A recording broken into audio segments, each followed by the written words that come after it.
Hello and happy November. This is November 1st of 2021. And I'm Gustavo Tolosa, your host for my online book club, where we not only learn from amazing books, but from each other. And we have a wonderful time and a support group. And I look forward to every session of the book club. I hope you're excited to be here. I certainly am. And just wondered, how was your weekend? Mine was great. I had a wonderful weekend. There are always really wonderful things to do in this town. And I'll be telling you what I did in tomorrow's session of Tea with Dr. T.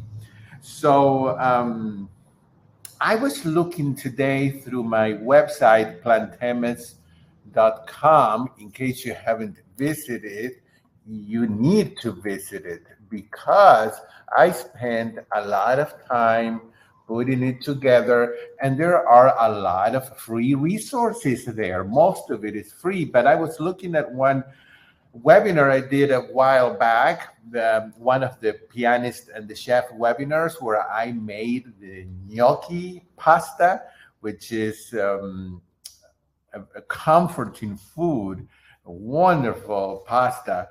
And I show you how you can make it with just potatoes. And I give you the recipe of my grandmother's famous tomato sauce. And I also make this dessert that is magic. And it's magic because it disappears like that. It's these baked, stuffed and baked pears. So if you'd like to get that, it has a small fee because some of these webinars are extremely time consuming to produce. But if you want to get it, it's in my website. Okay, so another thing I want to remind you is that I am a Starch Solution coach with the certification, and I offer sessions, private sessions, if you'd like to do one online. And to remind you that next Monday for our session number 7, we will have the most wonderful guest. And who's that? Dr. Doug Lyle himself. So make sure, please write down questions for him and write them down. Email them ahead of time to me if you want them included in the webinar. Please email them ahead of time because when you type them here, it's okay. It's just that they go really fast and sometimes I don't get to see them. So email it to me at info at, let's see, I'm going to write it down, plantemis.com. You can email questions there. Also, a big announcement, drum roll here. Today, Argentina opens for international tourism after almost 2 years. And I want to show you, it's a very short video, but I want to show you the video that I made to invite all of you to my bed and breakfast when I am in Argentina. And I would love to have you come and visit and show you around and have the most wonderful vacation with perfect food. And of course, the best host, me. So before we get started, while we wait for everybody to log in, let me show you this short video so you can get an idea of what it looks like.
All right. Well, I will be expecting you to come visit. I can help you with the travel arrangements to get the least the least expensive arrangements, and email me if you have any questions. Okay, let's get started with our book club, and we are in chapter 6. And this is one of those eureka moments where it's like, aha, wow, I see something that I've never seen or thought of it before. So I am on page 53 of this electronic version where it says the real culprits. And that aha moment I'm talking about is when we realize that the real problem that our world is facing with so many diseases that were rare before and are common now, like heart disease and diabetes and cancer and many others, is that the problem is the excesses, not deficiencies. And this is something very important because when when we hear people talk, they are thinking that in order to fix these health issues that they have to add more treatment, they have to add more vitamins, they have to add more prescription drugs, they have to add more surgeries, they have to add, when in fact it's subtract, subtract, subtract. It is the subtraction of these excesses that will solve most of the problems, not the addition of medications and or supplements. Not surprisingly, the subtraction of excess is nearly always more effective at restoring health than is the addition of anything, be it dietary supplements or medications. So on this page 53, Dr. Lyle and Dr. Goldhammer say that in atherosclerosis, for example, excess cholesterol and excess fat and excess protein, mostly in the form of animal products, result in deposits of fatty substances within the cardiovascular system. These deposits clog up the system, just like if it would clog up my pipes in the kitchen. You know, it just clogs up the system and contribute to a heart attack, to a stroke, to congestive heart failure. The risk of such vascular diseases is associated with cholesterol levels, which are heavily influenced by our dietary cholesterol intake. Remember that our body creates or makes all the cholesterol that it needs.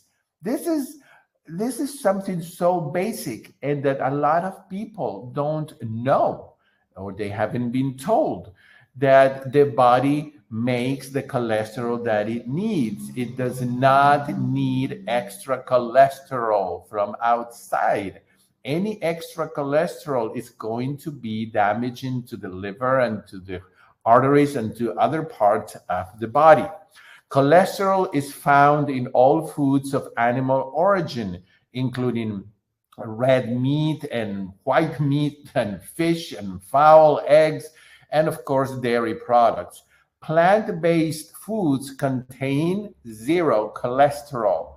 The dangers of a high-fat, high-animal product diet with respect to cardiovascular disease has been made apparent by epidemiological studies such as the Framingham Heart Study, directed for more than 20 years by William Castelli, MD. This is not a study that lasted a month or two. This is a study that lasted more than 20 years.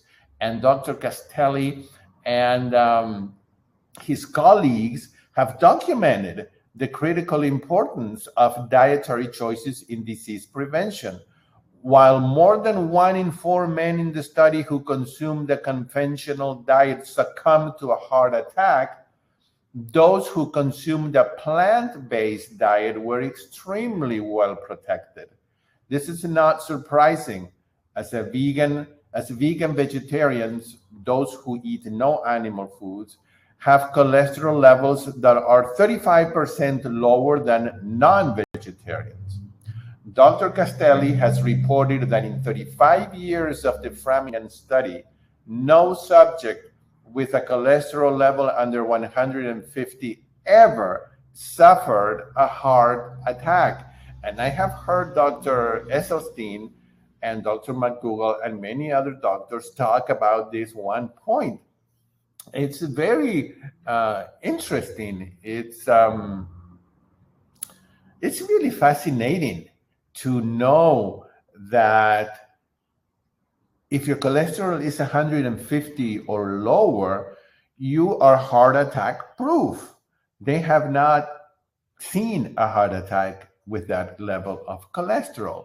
So that should be a goal, a very important goal. And that goal is not going to be achieved if the person is eating animal products and extra cholesterol. Research has shown that the subtraction of these dietary excesses is the most effective way to manage the problem. So now I am on page 54, and it says, grasping that the major key to health is mostly about subtraction and not addition is a major conceptual leap. Although seemingly simple, this connection is perhaps the most difficult principle in modern health science to understand. Once seen from the proper perspective, it is simple, but achieving this understanding can be a challenging task.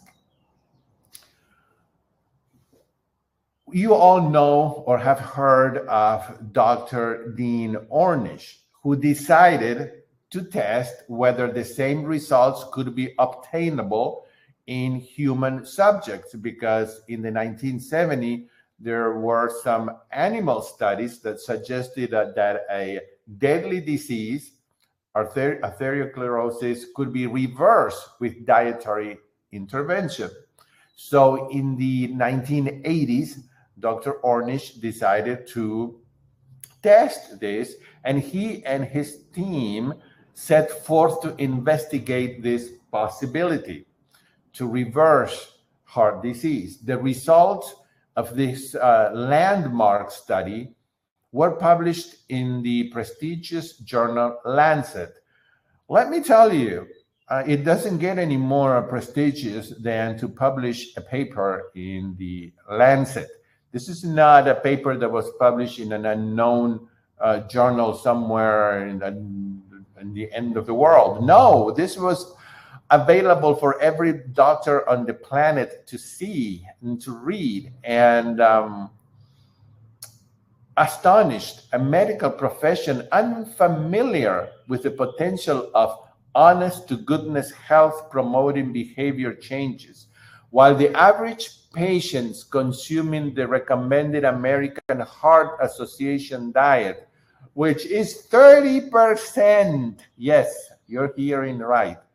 The American Heart Association diet is recommending a diet that is 30% fat. The 30% of the calories come from fat, including what they call lean animal portions. Increased his or her arterial blockages by 28%. The average patient in Dr. Ornish's study, consuming a near vegetarian diet of about 10% fat, so we go from 30% fat to 10% fat, decreased his or her arterial blockages by 8%. Invasive drugs and surgical techniques in the vast majority of cases were found to be unnecessary. Besides Dr. Ornish, you have also heard Dr. McDougall, and of course, that's one of my heroes, one of the most brilliant alive doctors today. The doctor that I've done hundreds of webinars with, and you can watch them in my YouTube channel. For 3 decades, Dr. John McDougall has sought to educate his colleagues and the public about health-promoting benefits of subtracting dietary excesses. Unfortunately, as he himself will tell you, he encountered a wall. And even though he has even passed legislation in the state of California that basically says that doctors have to have education in nutrition, not much progress has been made.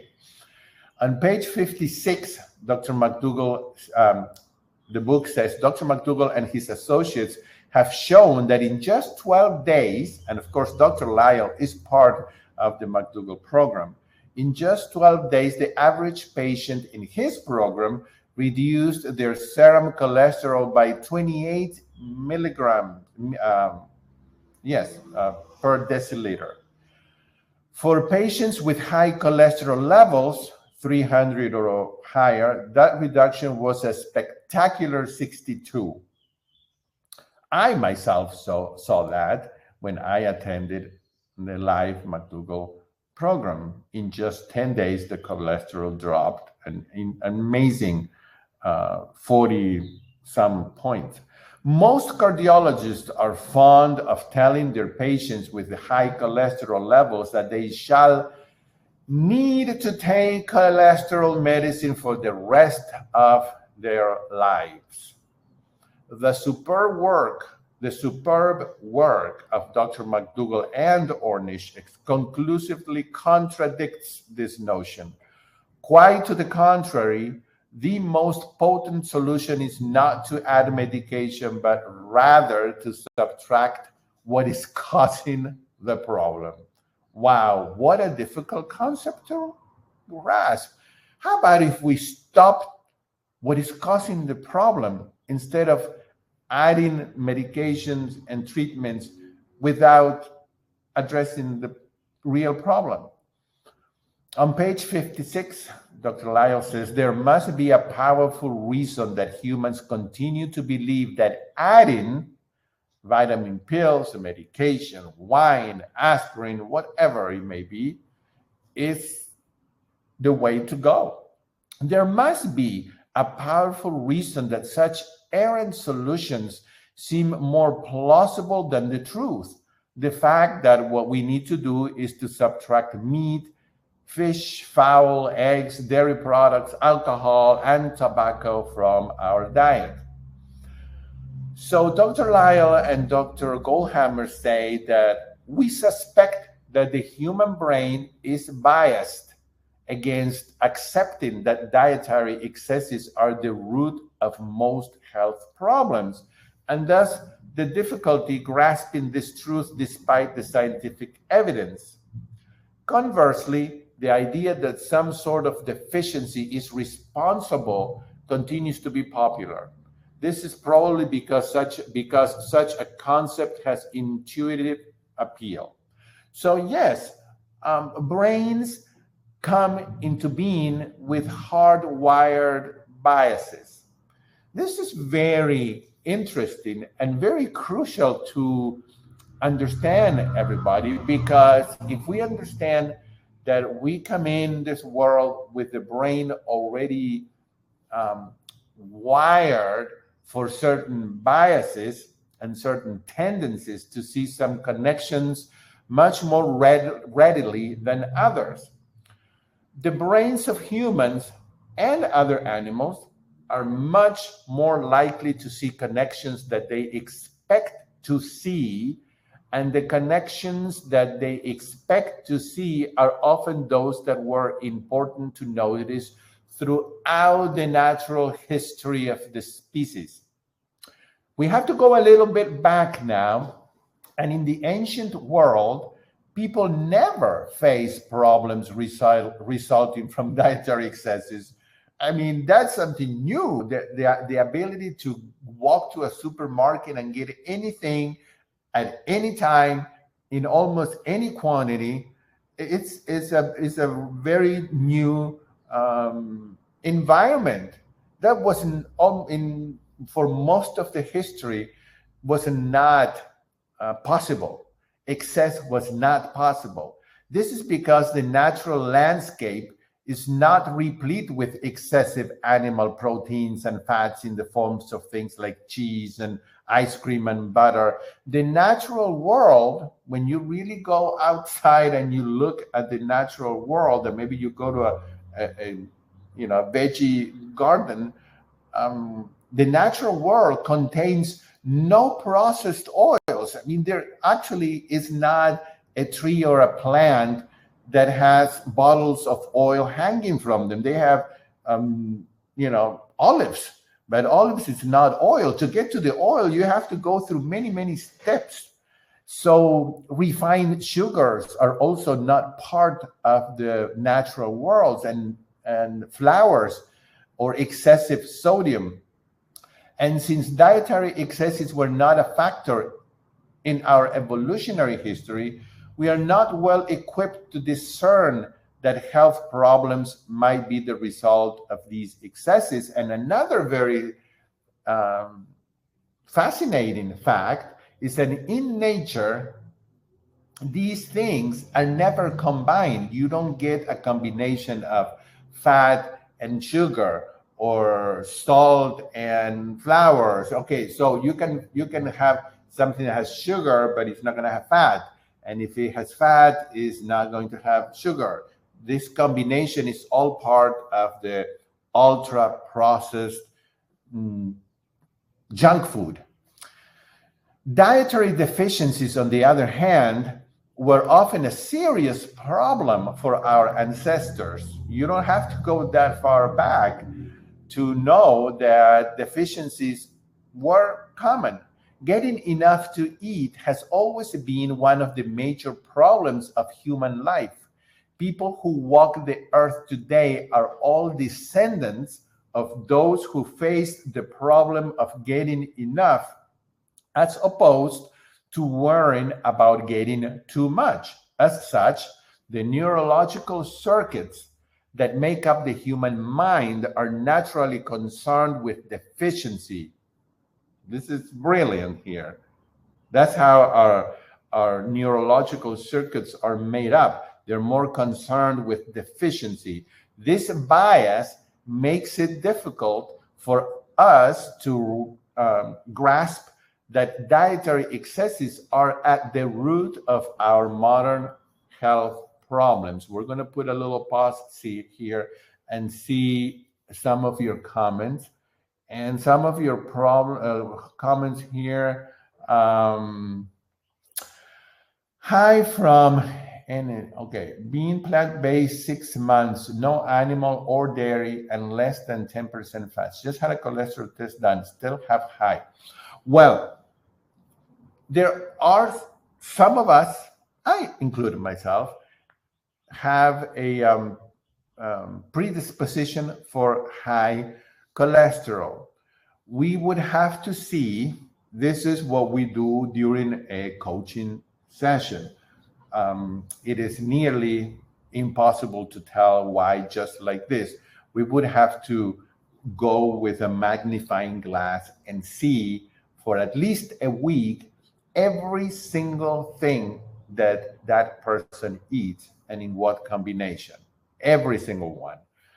And even then, I think that we could find something that could make a difference. But even if not, if your body is making a cholesterol that is slightly higher than normal, although that normal has changed so many times. We just said that 150 seems to be a heart attack proof level.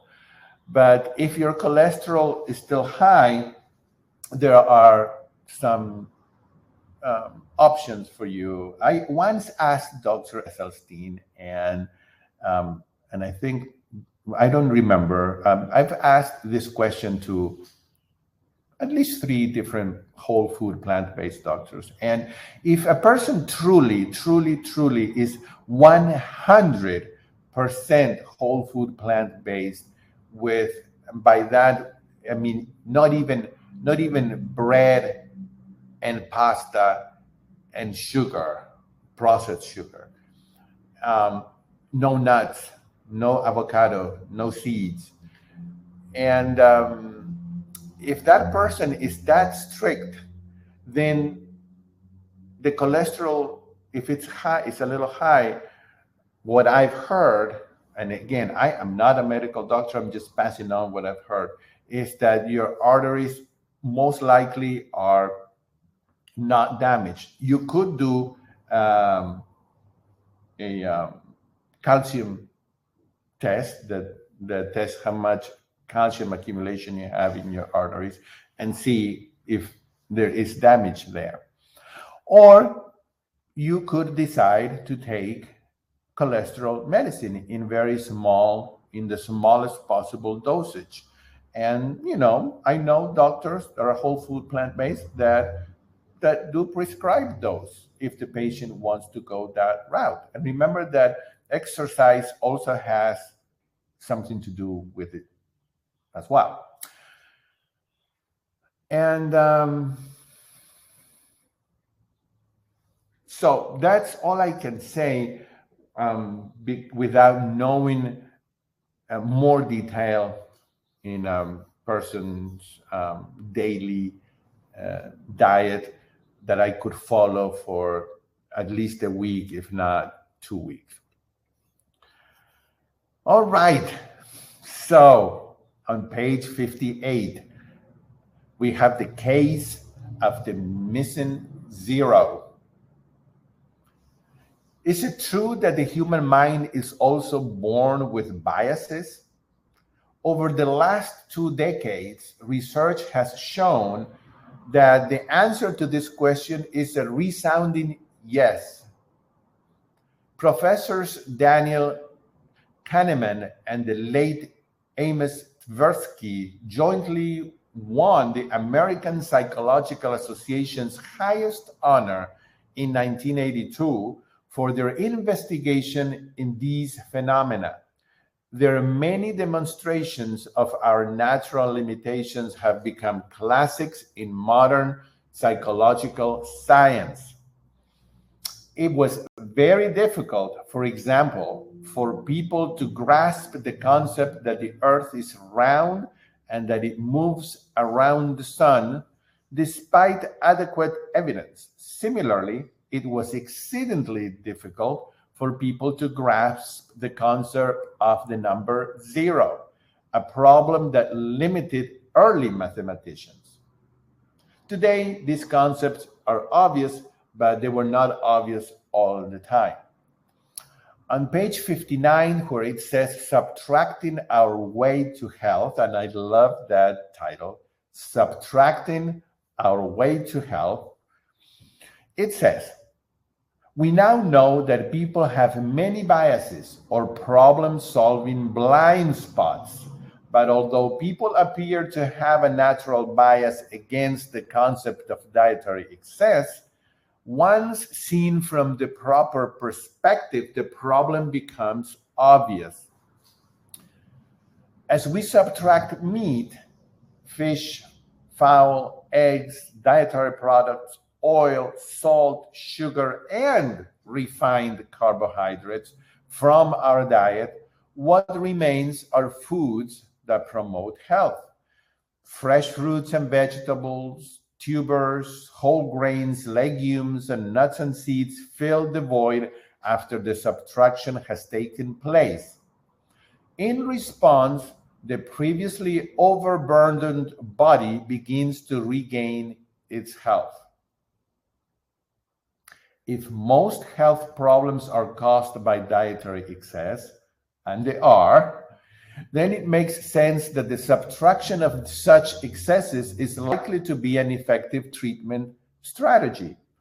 Landmark investigations by doctors Dean Ornish, John McDougall, Caldwell Esselstyn Jr., and others have confirmed this is true. The power of the body's ability to recover its health is remarkable. And we're going to talk a little bit about Dr. Esselstyn here because it's mentioned in page 60. Most physicians reassure their patients that everything in moderation is acceptable. Not so, says Dr. Esselstyn, a nationally acclaimed surgeon at the Cleveland Clinic in Ohio. As the former president of the American Association of Endocrine Surgeons, Dr. Esselstyn is well aware of the current state of conventional medical thought and advice. And he says, oil, dairy, and meat are atherosclerotic linchpins. We must eliminate the lethal phrase, this little bit won't hurt. That phrase, we need to erase it. Oh, this little bit won't hurt. His own research, paralleling that of Dr. Dean Ornish, Esselstyn has documented the most successful cardiovascular reversal program on record. In his study, patients who complied with the program and who had collectively experienced 48 cardiac events prior to the program experienced 0 cardiac events during the subsequent 12-year program. His success lies in his relentless but caring insistence on a health-promoting plant-based diet. If a patient will not follow the diet that he promotes 100%, then they are out. So, summing up, okay? Throughout our history, dietary deficiencies were common. Dietary deficiencies were common, while dietary excesses were rare. It is no surprise then that our psychology is designed to be concerned with deficiencies and not excesses. This natural characteristic makes it difficult for modern people to grasp the real causes of most contemporary health problems. Instead, both health professional and patient research search for something that they can add to the patient's body, some vitamin pill, some potion or medicine or food supplements that might help to restore health. Unfortunately, in the great majority of cases, both physician and patient are looking for health in the wrong place. It is rare the case that something needs to be added to the patient's body. Instead, dietary excesses need to be subtracted. The most potent health-promoting move is usually the subtraction of meat, fish, fowl, eggs, dairy products, processed oils, salt, refined carbohydrates, and recreational drugs. The scientific evidence provided in landmark investigations by Drs. Ornish, McDougall, Esselstyn, Castelli, and others overwhelmingly supports this position. So, what do we do to take action? Number one, Dr. Lyle and Goldhammer list here on page 61. Number one, health is best supported by the removal of all meat, fish, fowl, eggs, dairy products, etc. Also to be avoided are recreational drugs such as alcohol, caffeine, and tobacco. Number two, health is most effectively promoted by healthful living, consuming a diet of whole natural foods, exercising, getting appropriate rest, and avoiding toxic, toxic substances.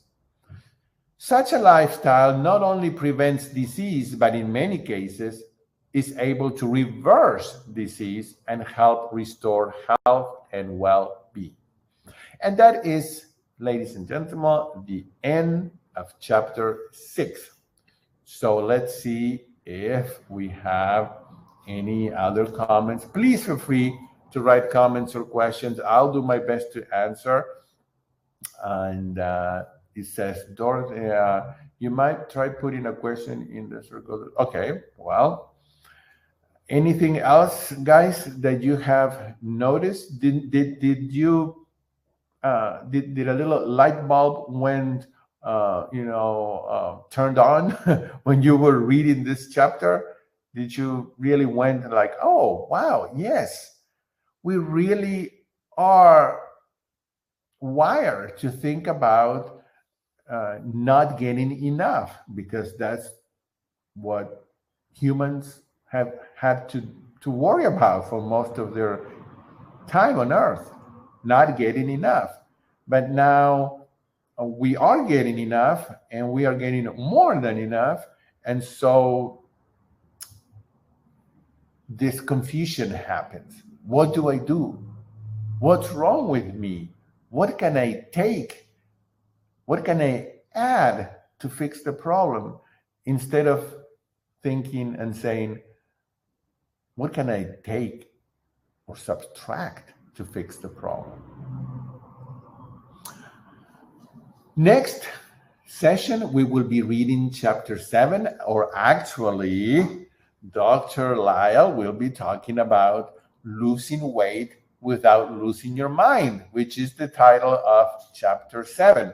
I have heard him many times give this lecture live about losing weight without losing your mind. And I believe that if you go to the playlist in my YouTube channel, under doctors or webinars or something like that, I don't remember, but you can see the lists there. I believe that lecture is there, and you can watch it ahead of time. I'll try to include it as a link in the email that you will receive with the replay.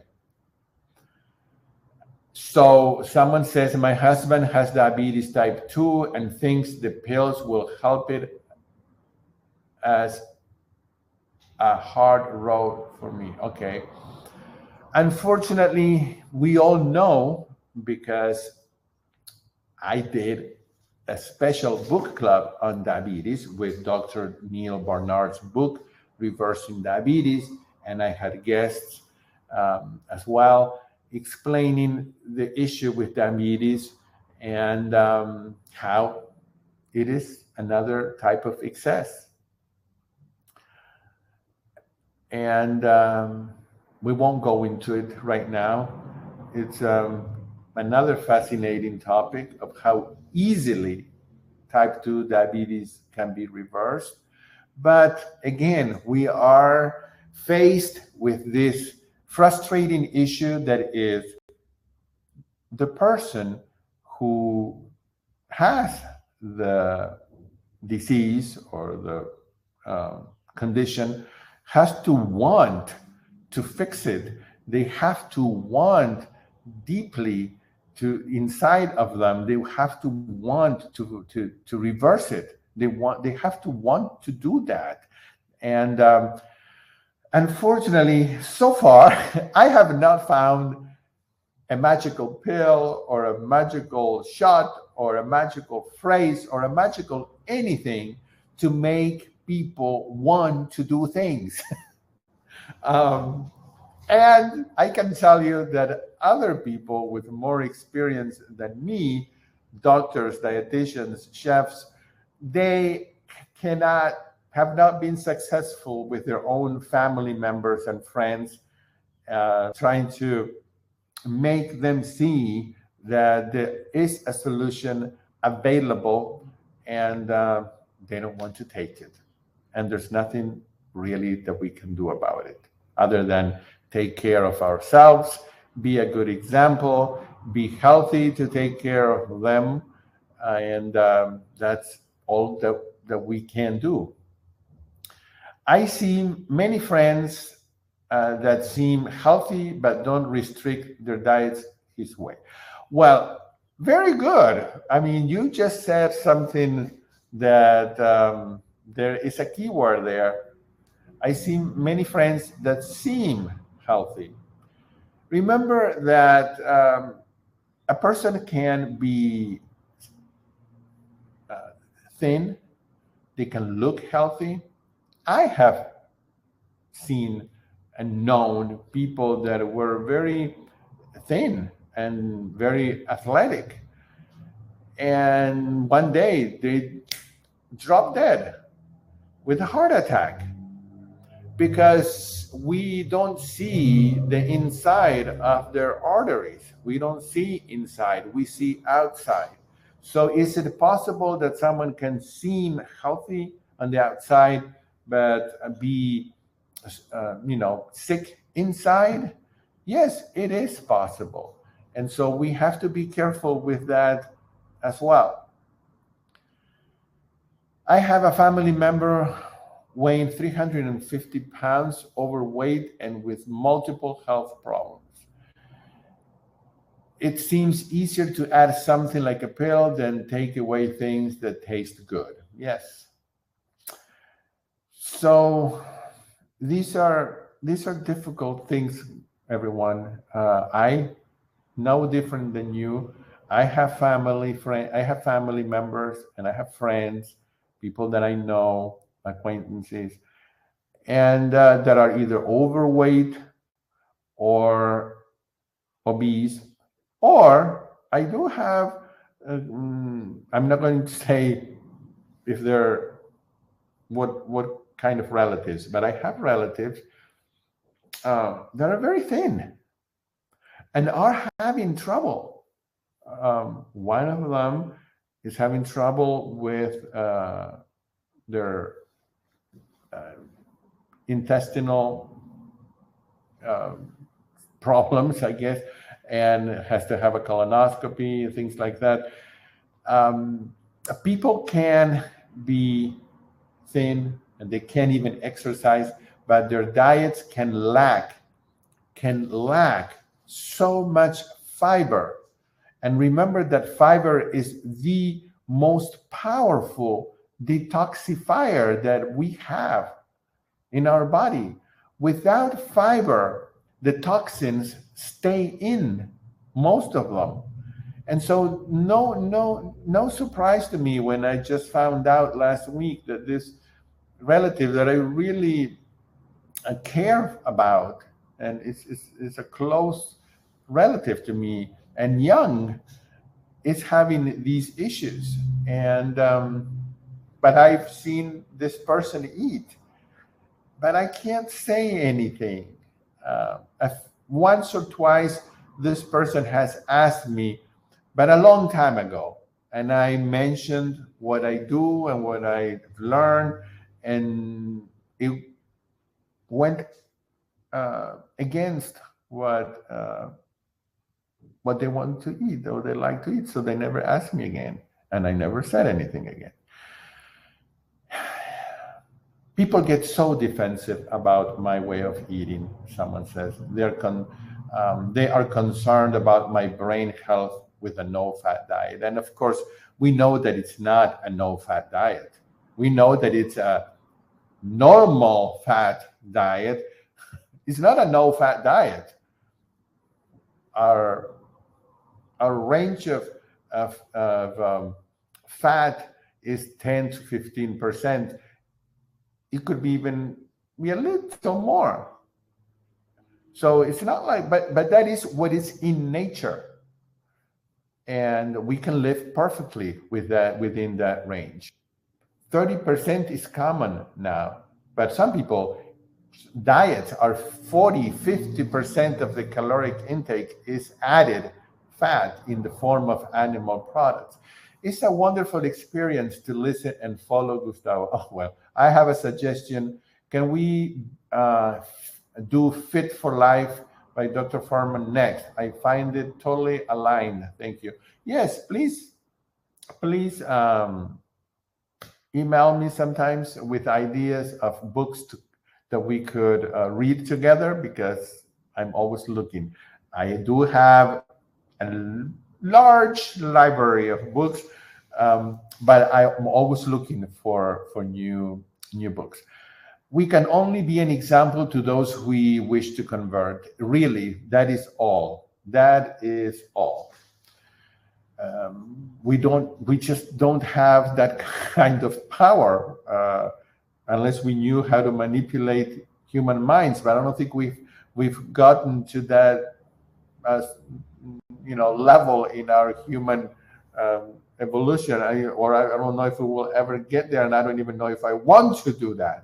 But all we can do is be an example for those that we wish to convert, and know that there is a time for everything, and know that timing is, things happen when they have to happen, and sometimes only the time is right when there's a tragic moment, when someone has a heart attack and they're lucky to survive, and that might open their minds to ask you what to do.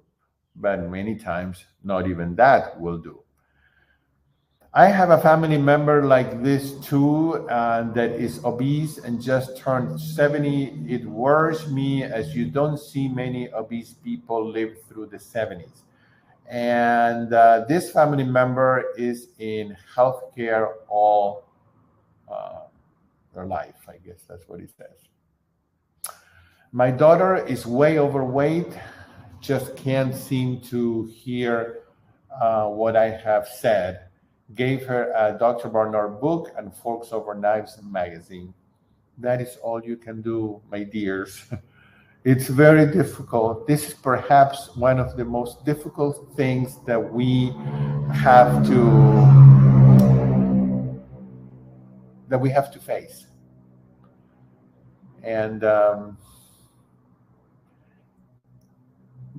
I don't have an answer other than what we just said a few minutes ago. Be the best example you can be, and be there when they're ready. When they're ready, they will let you know, and don't jump and overwhelm them and scare them. Know how to be there when they need you, and it's not an easy thing. But as always, it's been a pleasure to be with you for about 45 minutes, and I will see you next week with Dr. Lyle as our guest. Remember to write down questions and bring them to the live session, or if you want to make sure that I will ask the question, email it to me, or if you're not going to be able to attend live, email me the question and I shall do the best I can to include as many questions as possible. Thank you very much. And again, if you're interested in being part of Gustavo's fan club and my Tea with Dr. T club as well, send me an email and I'll tell you how to do that. Goodbye, everyone.